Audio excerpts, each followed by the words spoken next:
Hi everyone, welcome back. So we're going to continue on with the US Civil Rights Movement, and today we're going to look at the 1964 Civil Rights Act and the 1965 Voting Rights Act. This is History with Zara Anderson, looking at the Civil Rights and Voting Rights Act in line with the IB World History Paper 1 topic, Rights and Protests. As a result of the many protests and demonstrations, some of which we've talked about in the past few videos, the US government passed the Civil Rights Act in 1964 and the Voting Rights Act in 1965. Between the two of them, segregation was completely banned, the Jim Crow laws were wiped out, discrimination became illegal, and African Americans could no longer be prevented from registering to vote. The difference with these pieces of legislation to other ones were that they were implemented with greater efficiency and scrutiny and support from the federal government, but as previously, many remained sceptical that they were going to change things for real and that their struggle was over. So first let's talk about the Civil Rights Act of 1964. Basically, it effectively allowed the federal government to end laws in states regarding segregation, particularly in the South. Basically, their laws superseded those in the South, and so it ended segregation in public places and employment. It was initially proposed by JFK, but of course with his assassination, it was signed into law by his successor, Lyndon Johnson, on the 2nd of July 1964, and it specifically stated that blacks and other minorities could not be denied service and could not be segregated in any public facility, that racial, religious, ethnic and sexual discrimination by employers was illegal, the Attorney General could file lawsuits to speed up desegregation, the Office of Education had to assist with desegregation, the Equal Employment Opportunity Commission was created, the inequality in voting requirements was outlawed. Martin Luther King Jr. called this a second emancipation, and importantly it was later expanded to accommodate the disabled within the legal system as well. The implementation of the Act was swift. The Supreme Court moved to quickly uphold the Act as segregation and discrimination were now completely against the law. African Americans no longer had to go to court to dispute cases. It was the responsibility of the federal government to ensure that they didn't occur in the first place. For example, one way that they did this was that the federal government now had the power to withhold funding from any school or business who failed to comply with the law. So at the start of the new school year in September 1965, 90% of the schools in the Deep South were integrated because they had threatened to withhold their funding for that school year. This implementation by the federal government meant that there really was more equal education and employment opportunities for African Americans, and this meant that social mobility became possible for African Americans. So when compared with 1950, 20% more African males were employed in 1970, but more importantly, the percentage of African Americans holding only low-level jobs halved. So in 1950, 62% of African American who were employed were operating in low-level jobs, and that was compared with only 36.4% in 1970. So they were being given more responsibility and more consideration for jobs that would have previously been reserved for white employees.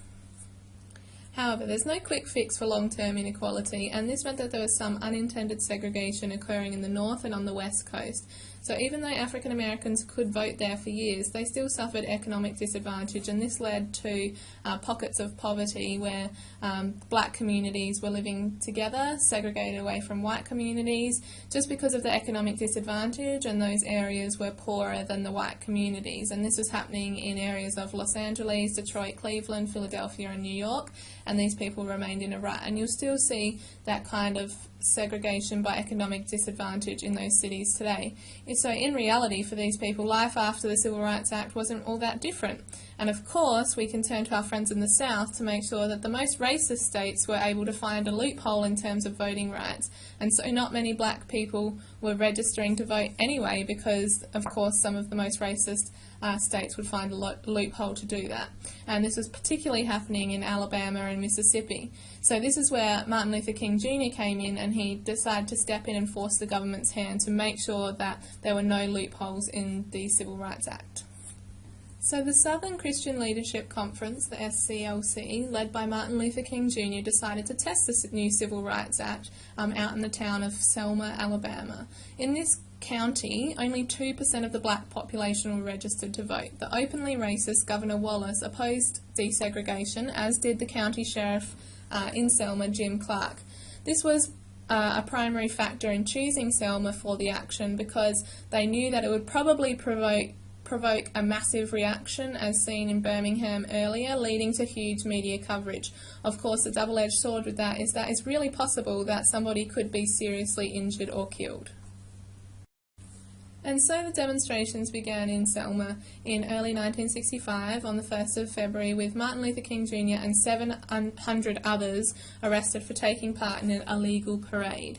Then on the 7th of February there were 165 students who were protesting about the voting rights for the African American community, and they were arrested and forced on a 4-kilometre run by Sheriff Jim Clark, along the way being poked by electric cattle prods while they were running along. You just can't make this stuff up. What kind of person behaves like that? And then on the 18th of February, peaceful demonstrators were attacked by white segregationists in nearby Marion.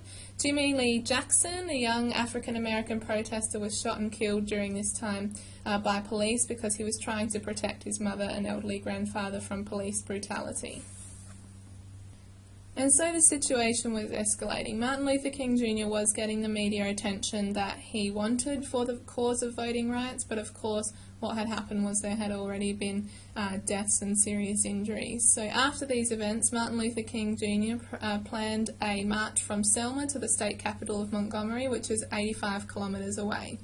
So a group of 600 people left on the 7th of March, but only got to the bridge on the outskirts of Selma, where they were attacked by police using whips, sticks and tear gas to force them back. And this was captured on TV for all to see. Let's have a look at some of that footage now.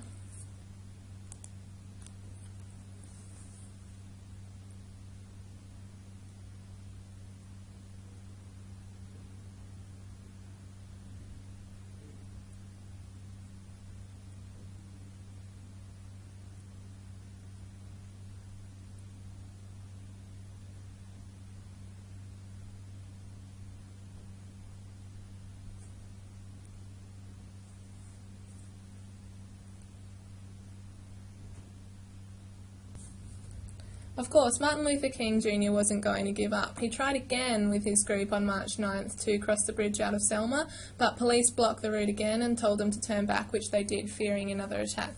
That night, however, white segregationists beat to death a young white northern protester, the minister James Reeb. So the Deep South always finds a way to take it too far, and this was the last straw for Lyndon Johnson. He backed the protesters and promised to introduce new voting legislation. More importantly, he sent the Alabama National Guard to protect the marchers, and on 21st of March, 2,000 people successfully walked 12 hours a day for 3 days to reach Montgomery.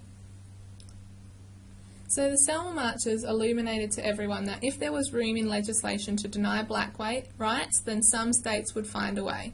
For example, the use of literacy tests that were extremely difficult and made even more difficult by white people administering them meant that in some places it was near impossible for African Americans to meet the requirements to vote. So this is where the Voting Rights Act came in August 1965.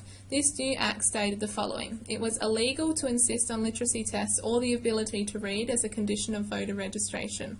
It was illegal for minimum academic achievement to be set as a requirement of voter registration. The ability to pay poll tax or provide proof of moral character was outlawed as a way of assessing voter suitability, and American citizenship and a name on the electoral roll was the only requirement to vote. And so here, the loophole about American civil rights and the right for African American citizens to vote was closed. So, thanks for joining me again. Next video I'm going to be talking about particular individuals and groups and how important they were to the progress of civil rights in the US. See ya!